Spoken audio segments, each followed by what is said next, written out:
All right, it's June 6, 2024. It's Carnivore Ken, your favorite carnivore, back for another video. This is a evening walk after dinner, except I haven't ate dinner yet. But I knew the light was going down. I haven't done a video for a while, so I want to get out here and get one in. And I hope everybody out there is doing good. If you can take a moment, hit that little like and subscribe. Really appreciate it. Anyways, what has gone on lately? Well, of course, I did a upper body workout today, and now I'm just doing this walk. So that's been it for me. And yeah, pretty much exercise every day. I haven't been doing the sprints lately for some reason. My wife likes to do long distance runs, and we've been doing more long distance runs in the summer heat. I am out here walking with my favorite two pets, Luna and Sasha, and we're getting one in, right? You know what they say, if you don't use it, you will lose it. Hoorah. So anyways, what are we going to talk about tonight? We're going to talk about several different things. You know, these are usually just health walk and talks and whatever is on my mind. So everything I say, I have either heard somewhere or read somewhere. So I usually don't, I don't make none of this up just out of my own beliefs. But do not take any of his medical advice.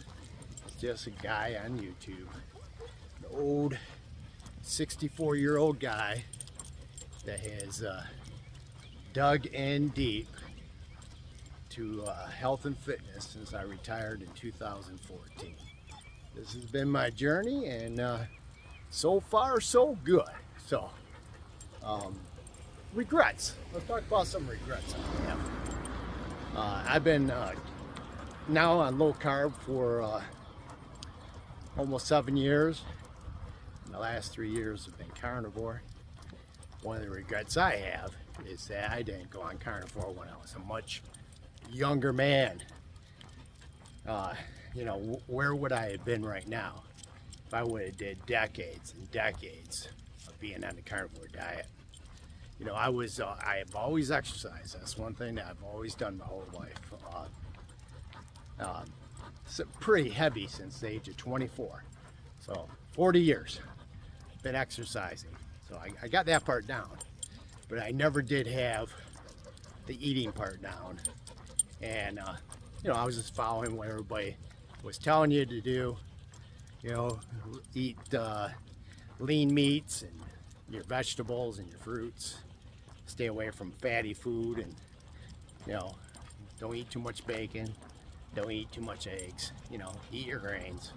Do all that good stuff. Eat your oatmeal. I was doing that, and the only way I could ever lose weight over the years was by reducing calories.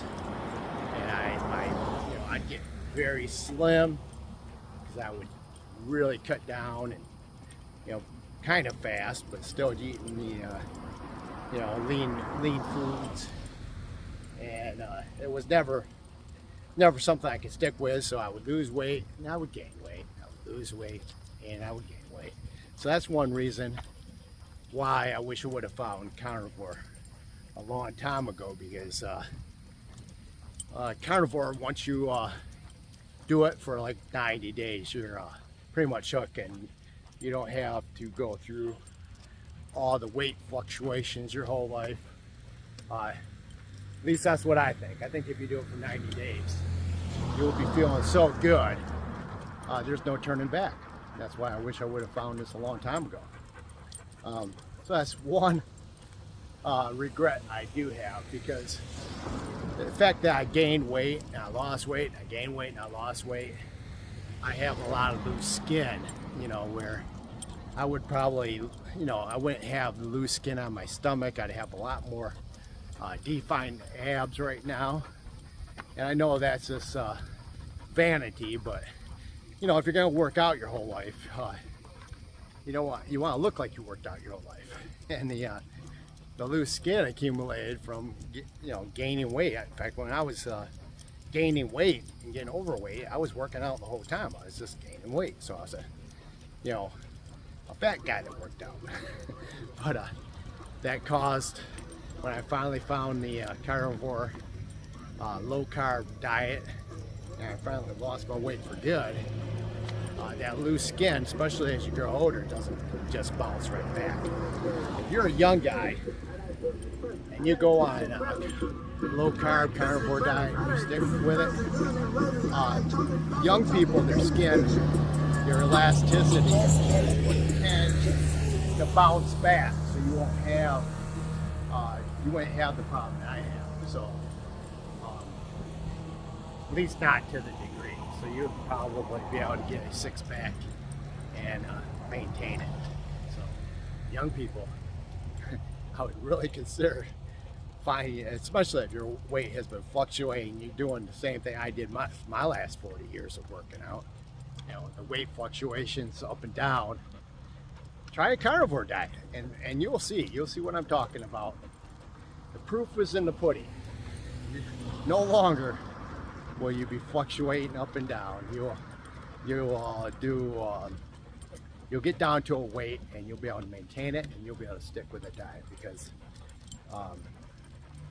tell you, it tastes good, so it's an easy diet to do, and you feel very satiated, so you don't you're not walking around hangry. That's right, hangry. Carnivores don't get hangry, generally speaking. Carb eaters do, though. Carb eaters get very hangry. In fact, they get so hungry all the time because carbs do not satiate you. And my wife's a carb eater, so she gets these, you can tell when she's hungry. The little horns start going up on the head a little bit, because she's hunting for that food. You can go a lot longer when you eat fatty meat. You can go for long periods where you just don't get hungry. So that's a big perk. And you do lose the weight. Is that because you're calorie in, calorie out stuff? Maybe not, but I'm telling you, you don't walk around hungry all the time. I mean, you don't even think about it. You don't even think about calories. You eat. When I sit down for a meal, I like to eat till I'm satiated. Normally, I've been doing more OMAD lately, 1 meal a day. If I'm super hungry and I can feel it, I will have a second meal earlier in the day. But I normally don't have that till, till about noon. I won't eat till noon. And that's just if I'm feeling real depleted. I can't push it for the rest of the day until I eat usually my OMAD meal, which I like OMAD.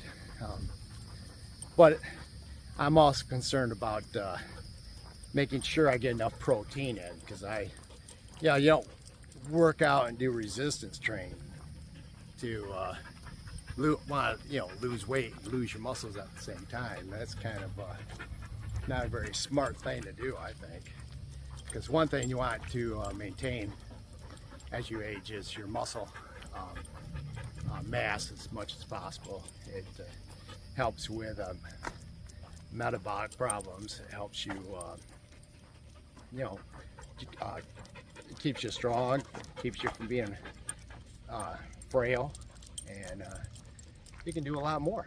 I mean, I don't feel that at age 64 right now, there's not too many things that I would not try to do. I don't feel limited.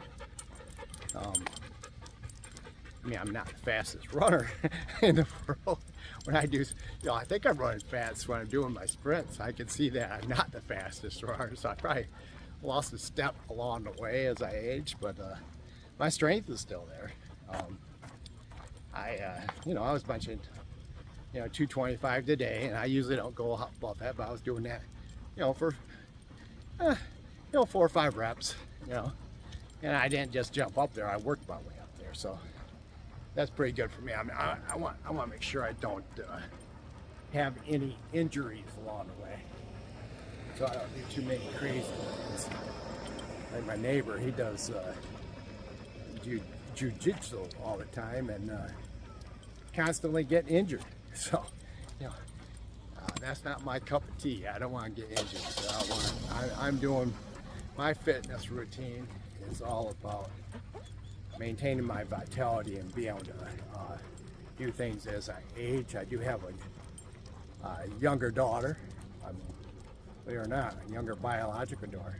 She's only 10. Yeah. Who figured? Everything still works. So, hoorah! And so I want to make sure I'm, you know, not limited. I'm not being a dad that's too tired to go do things. So, you know, that kind of motivates me. What else can we talk about? Let's talk about, not to get into politics, because I know I don't want, you know, half my viewers might be Republicans and half might be Democrats. I don't really care. But some of the things I do find interesting is just how, you know, carnivore or being vegan, it does kind of relate to your political views. You know, it's and also where you live geographically, that kind of relates. I'm not saying like if you live in New York, everybody's a Democrat, for example, because there is Republicans that live in New York, but there's a lot of Democrats that live in New York, and needless to say, they're probably the majority. Other areas of the country, Chicago, Minnesota's another one, highly Democratic area. And why do I say that? Because I do Uber driving, and when I pick up people from different, you know, they fly in the airport. I mainly do airport, and I only do Uber for a little extra money. And you know, when you're retired, you're on like a fixed income, so you got to make a little jangle elsewhere. But depending upon where people are from in the country, it you know, it tells you 9 times out of 10 who they'll vote for. Almost every time. Not, like I said, almost every time. But generally speaking, I would say a lot of people, depending upon where they're located geographically, have certain types of views. And their views are just what they seem normal. I mean, I drove a lady, I think it was from Massachusetts, and this was before Trump got elected, and in 2016, and she was that 2016? Yeah, and no, it was 2021. That's right. In 2020, before the election in 2020, when that rich billionaire was running, what was his name? Bloom. The guy that used to be the mayor of New York. You know who I'm talking about. Bloomingdale or whatever. I'm sure you know who I'm talking about. I just can't think of his name right now. But anyways, this lady, I'm driving her around, and her 2 kids, because they were looking at a local art school, and when she thought that this billionaire was going to pick Hillary Clinton as a VP, she was just absolutely giddy.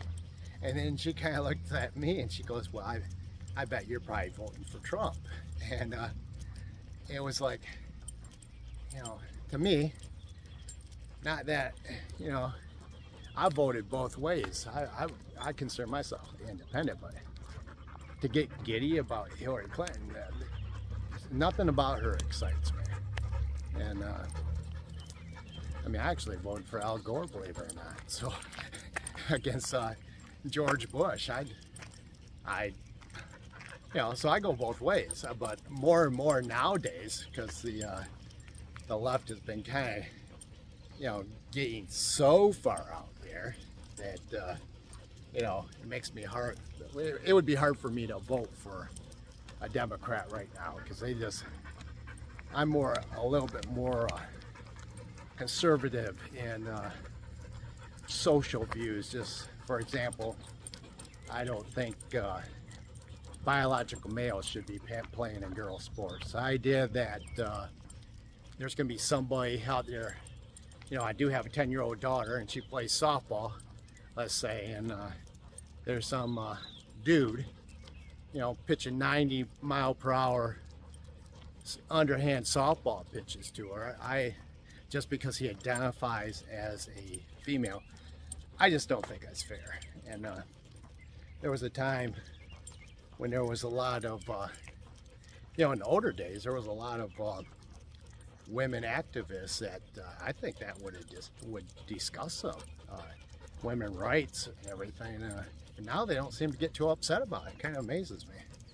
Just because you know, you may identify in your mind that you're a female, but you have the biological advantages of male. One, it's not fair, and in certain sports, it's just not safe for females to have to compete. For example, there was a guy, a male, a biological male that identified as a female on a basketball team. Big guy, playing center, and I'm sure a lot of you probably heard about it. This guy was basically, when they were fighting for the ball, he was flaming these other women down to the ground because he was so strong. And I think a couple of them got hurt, and almost a third one got hurt, and because he's just so much stronger. And I think this might have been at the high school level. Anyways, at halftime, in my opinion, that coach did the right thing. He didn't want his girls getting hurt anymore, so he basically refused to play the second half. So that's where they lost me. And also, just on the abortion thing, I'm not against, you know, the day after pill or anything like that, but, you know, up to and on the day of when a baby could be born, like I believe Colorado has real liberal views on abortion. You can have abortion for any reason at any time up to and including the day of birth. You know, Democrats don't want to call that a baby, they call it a fetus. It's a baby. Come on, it's common sense. That baby is kicking, moving. You know, the mother can feel the little foots and everything. The idea that Democrats are okay with, you know, killing babies that late, you know, they lost me on that one too. I'm not saying there should be no abortions, but I think common sense needs to dictate.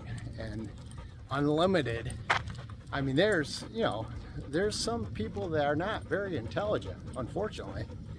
And let's say a woman, for example, fully intends to have a baby and just has like some type of fight with her boyfriend or husband, and she's emotional and she's almost at delivery, up to the day of delivery, and she gets, you know, she's just not thinking right, and she goes has an abortion. You know, to me, that's killing a human being. You're killing a baby. It's just not right.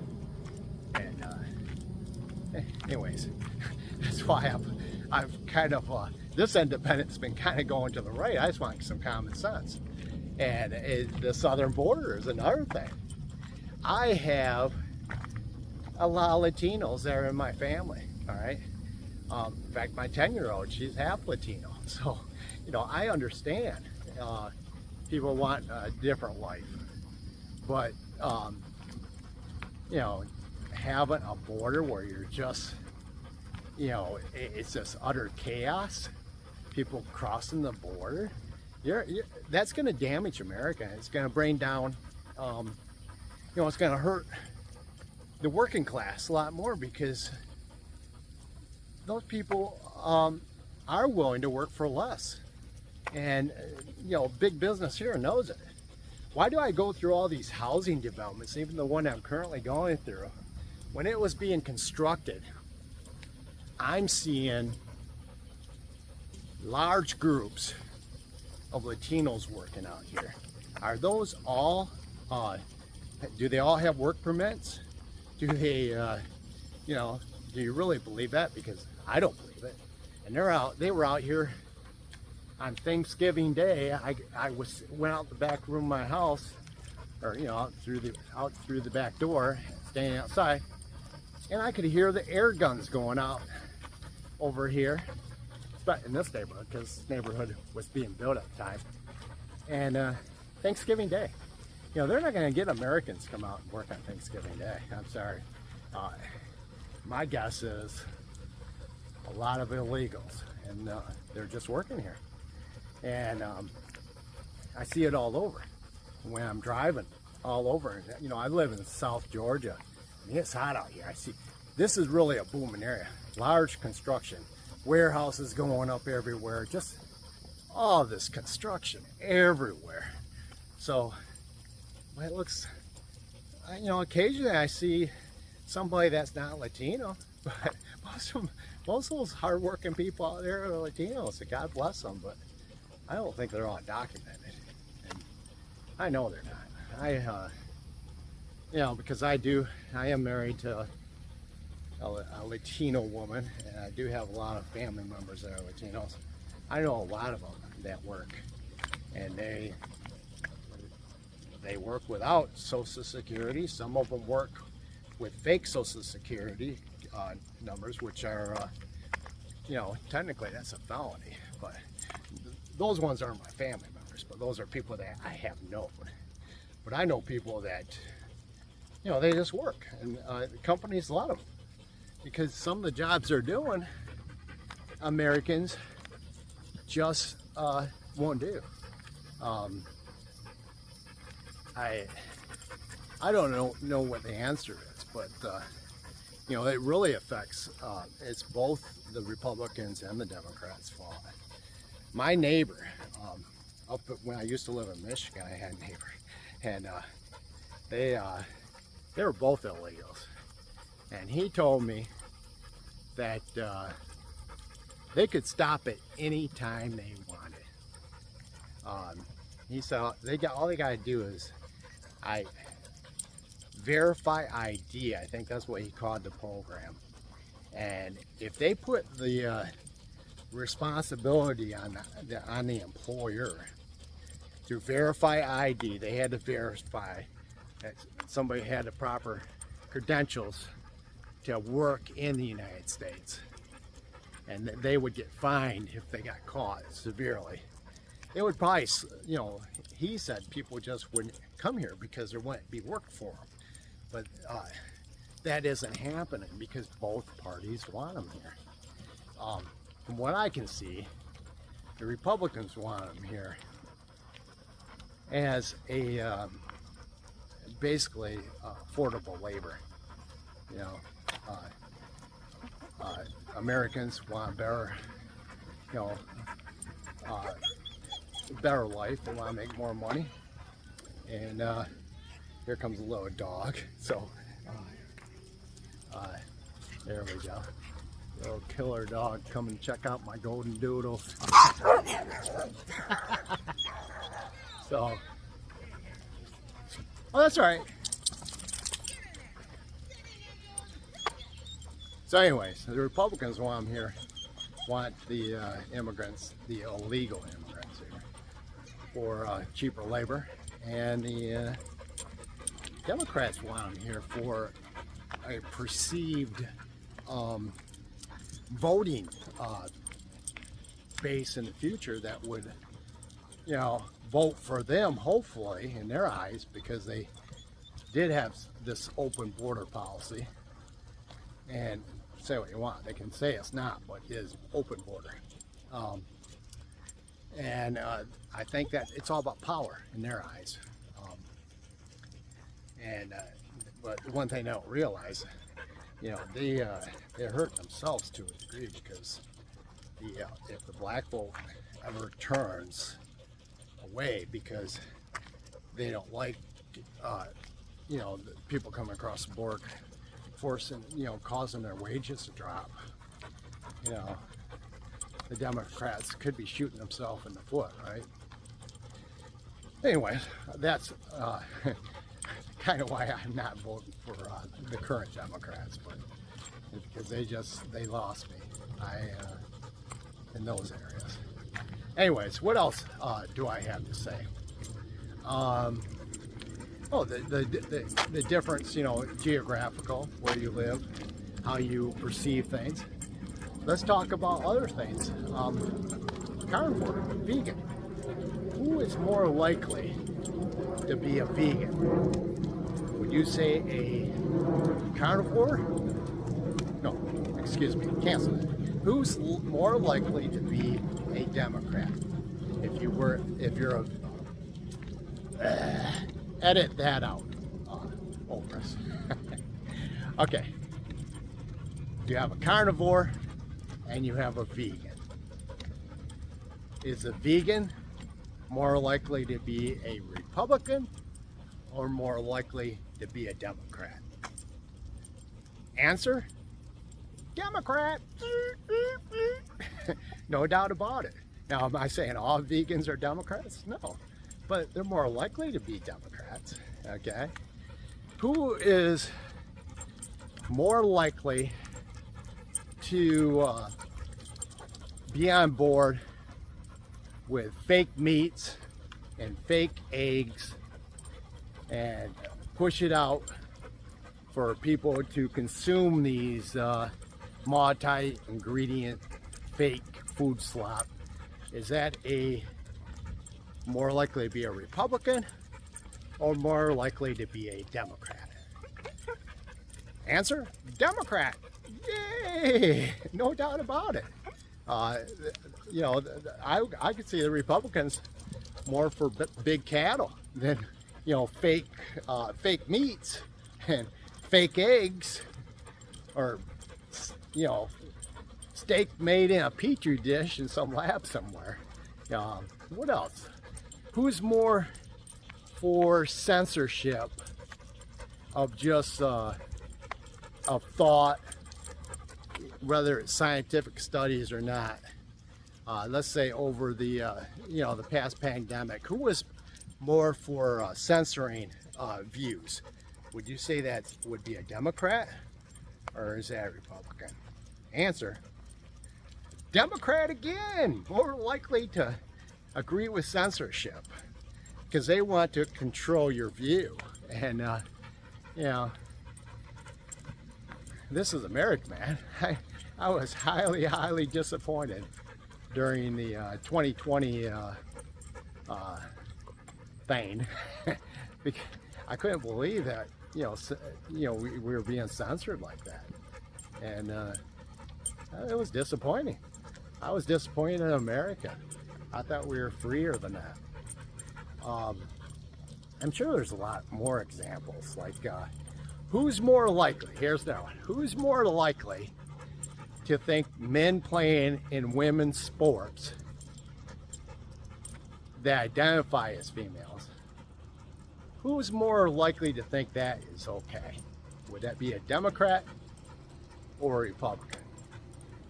Answer: Democrat. No doubt about it.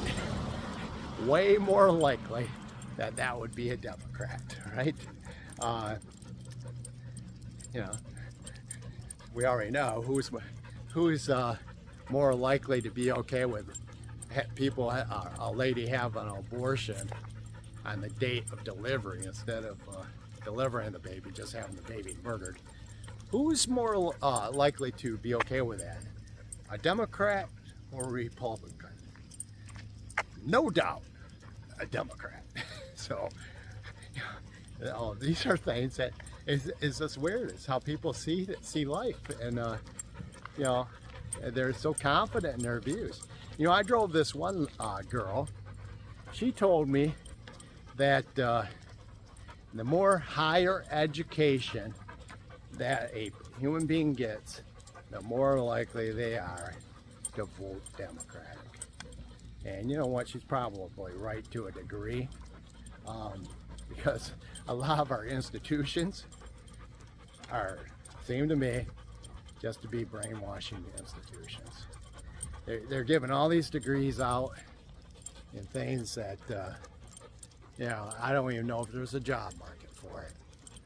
I know I've done a lot of college Uber driving, so I drove a lot of those young kids around. You know, they want to be a lawyer, but they want to work for a nonprofit. You know, I mean, come on. Why don't you go after the big money, right? Okay, I know you're going after something more meaningful, right?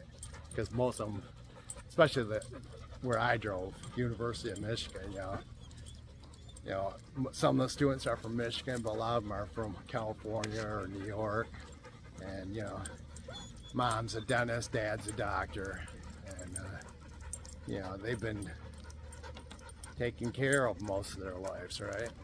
So anyways, is there anything else to cover? I seen a great presentation by Dr. Chaffe. Dr. Chaffe is a complete rock star, man. He has the statistics down, and you know, I've listened to Dr. Chaffe so many times that I can almost you know, have some of his stuff memorized. But one thing he pointed out, and I looked it up quite a bit, you know, talking about back in the old days, and you often hear that people died, you know, didn't live as long back then. But if you look at overall mortality, yeah, maybe the average was down, but that's because a lot, like he says, a lot of people died, you know, young when they were, you know, infants or during childbirth. So that caused that rate to go way down. But there's a lot of people that lived long lives in the 1800s. John Adams lived to, I think, 90. I looked up Benjamin Franklin and Thomas Jefferson, and they're both into the 80s. So apparently if you get past a certain age back then, you were good to go. And you know, that's just not happening nowadays. People are, you know, dying. The average male lives to 76 and the average female lives to 81. And there's correlations in you know, what we've done as a society, eating all that processed food slop that came out, and you know, it's affecting us. You know, people think that you can eat inappropriate food that isn't appropriate for your species, and you know, it's just okay. I mean, with a lion, if a lion had to graze on grass all day, I think a lion would probably end up getting sick. So I think what is appropriate for humans, you know, maybe varies. I am doing the carnivore thing. Do I think a few little plants here? Oh, plants, maybe a few berries. I'm staying away from plants. And I like to stay as close carnivore as I can because that's how I feel great. But anyways, Dr. Chaffe had a lot of good points. That the reason we're getting sick, especially processed foods, folks, that is the reason. And then you have you can show a correlation when seed oils came out, and it cut cholesterol in humans, but heart attacks and strokes went up. So, you know, shouldn't that tell you something, that it's just not appropriate for human consumption? If you're, you know, you're all giddy because your cholesterol went down, but that doesn't correlate with less heart attacks or strokes. Yeah, you know, taking a statin doesn't correlate with less strokes or heart attacks, in my opinion. You know, I think it could cause a lot more problems down the road. Everybody I know that takes a statin ends up taking some other drugs, and before you know, they're taking multiple drugs. Remember, the average 65-year-old takes 4 or more medications. I think it should be taking 0. You know, I mean, at least as few as possible, and the idea you get, you know, you start having side effects, so they give you another drug for your side effects. That's not the way I'm going out. Here comes another dog. That's old Kelly. Hey, Kelly, the big German Shepherd. So, anyways, Dr. Chaffe gave a wonderful speech and presentation. Like I said, he's a rock star. Maybe I will. I'll try to link it in this video so you can see it. People need to see that one. I am trying to get a little more leaner, so just you know, that's why I went on the old. I want to. You know, I had a family member that had a big health scare lately, and kind of motivated me. I kind of like, you know, lost a lot of weight, got pretty lean and muscular, but I kind of, I've been going sideways forever now, and I like to go to that. You know, I always want to take it to that next level. I think it's important. And, you know, we're all going to die from something someday, I know. So people use that as a reason to eat all their food slop. But, you know, what I eat, I don't consider it food slop. It's tasty, it's nutritious, and in fact, a good picante steak, which I found a source at a Asian market, man. They got real reasonable meat prices. I was shocked. That would be definitely getting my business again. I went in there, I bought every picante steak they had on the rack, and I bought 4 packs of T-bone. You know, as carnivores, rawr, we like to eat meat, hoorah! So I am happy I found that Asian market, and you know, I'm good to go, right? So, you know, as we find a reasonable place to eat and get affordable meat, we get excited as carnivores. Because, you know, nowadays inflation is off the rocker with Bidenomics. I mean, I'm just hoping Trump does get elected, because I can't afford 4 more years of Biden. I mean, his policies, when he started attacking energy, and which I mean petroleum energy, it affects everything. I mean, all products, you know, are affected by either, you know, the cost of making them or the cost of transporting them to market. You have to have cheap energy to keep things more affordable. So let's cross our fingers and get out there and vote for Donald J. Trump. He is going to be the guy, even if he has to run from prison. So, you know, I mean, let's face it, that trial in New York was extremely shaky.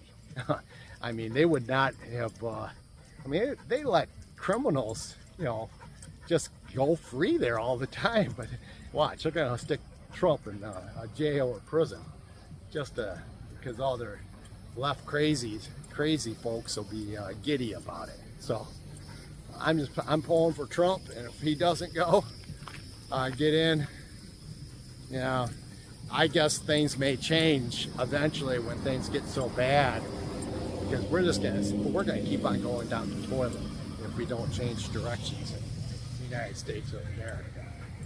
Because if Biden gets in again, you know, we already know it's a big puppet show. He ain't calling no shots. So before you know, your food's gonna get more and more expensive. Your meat's gonna get more and more expensive. They're gonna try to force process food slop down your throat. I do own a house in South America. I might have to, you know, jump ship where I can go down there and get a bunch of good grass-fed beef, because I think I would be safe where my house is to finding a good source of meat. I don't think they're going to be able to get them to stop grazing their cattle. But anyways, all right, I've been rambling on too long here. I hope everybody out there is staying motivated and dedicated and getting fit. And remember, you know, yeah, age is a fact. It ain't just a number, but you can be very, you know, you don't have to be sitting around not be able to do things. If that's the way things are, it's because you let yourself get that way. You gotta be disciplined. You gotta be willing to be uncomfortable. If you are metabolically unhealthy, you know, don't be surprised when you get a bad diagnosis. So you gotta get those hemoglobin A1Cs down below 5.6. All right, that should be what you're going for. Everybody, including me, I'm still working on it. And remember, no processed foods, no processed liquids. All right, I'm gonna let everybody go, and hope everybody is goes out this week, get plenty of exercise, sunshine, and fresh air, and good food that is not inflammatory. All right, that's it. Have a great one. Carnivore Ken out.